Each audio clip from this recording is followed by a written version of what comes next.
What's up, degenerates? Yes, we are human. We sometimes don't pick a winner here at Cold Bear Sports, but it's very little and not very often. Okay, we never dwell. We'll move on to tomorrow. Just a quick word on a couple of the selections first. Overall, very disappointing. And then with our other selection in Musselburgh, finished second at 4-1, but he was a well-beaten second as well.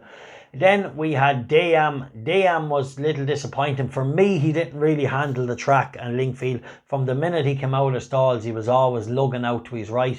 And when he turned into the straight, he just never looked like letting himself down. But that can happen with 2-year-olds. But he will bounce back and we'll find him on the turf again, hopefully soon. We'll keep him on side and he'll be a nice price the next day. And that's when I will go in on him, when he's a bigger price.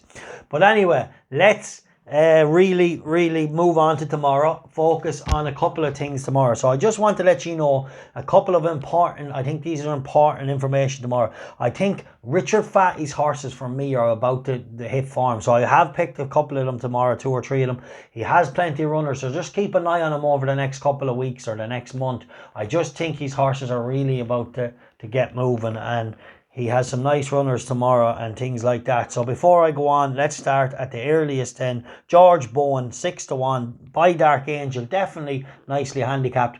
And I think the stable is coming into form. So I really like him tomorrow at 6-1. Then let's move on to I suppose let's stick with Hamilton. So the 3:14 Hamilton, Solar Bay. We can't give up on her now. She collected some nice each way for us the last day at 16-1. Look, she's quirky. She mightn't just put her head in front, but look, we can't desert her. A 1-point win, and yeah, definitely one kind of. She owes me nothing, so I'm going to stick with her tomorrow.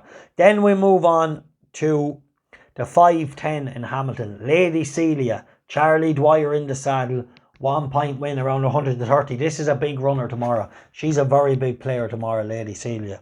Right, then we'll go from there and we'll just skip over to Beverly for a minute. Delph Crescent in the 3:50, 9-1, 1 point each way. Conor Murtagh in the saddle. Definitely a horse. He's a course winner. And back here, he could run well, so at a big price. So 1 point each way. Then an interesting runner in the 6:40 in Goran tomorrow evening. Jim Bolger, a man on fire. They've won 2 home in the Guineas and winning the Irish and English Guineas. So absolutely what a year Jim Bolger's having. Ridden by a fellow native at Lone Man, Rory Cleary, getting his classic win. So really great stuff. And what a ride to put Kevin Manning away in a finish where Whiskers was in it. So really brilliant day for Rory Cleary, and top class performance on the day, just showing he is as good as anybody given the chance at the highest level. Right, so beyond happy is the selection. The 6:40 by Fastnet Rock definitely has an interesting profile. The stable going very well. I think he's around the 6-1, 1 point each way. And then I'm going to go to the 5:50 in Wolverhampton. I'm giving this horse one last chance.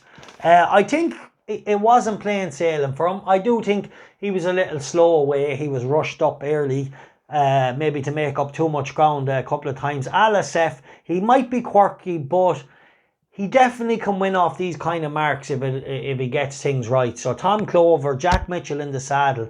I think around the 4-1 mark, I definitely want to be with him. 1 point win. It's the last chance for him. The last chance saloon. Right. Hope ye are all well and happy. So make sure and like the videos, please, and share the content if you don't mind. The time for codding is over. Mad Merrigan, some good racing coming up over the summer with obviously the Derby and Royal Ascot and all the more exciting stuff. So stay tuned, stay following, and I have a guy coming in for the Euros in June to give you some shrewd football information. One of the shrewdest men in the business, has been making a living out of punting in football all his life. Okay, stay tuned. The time for codding is over.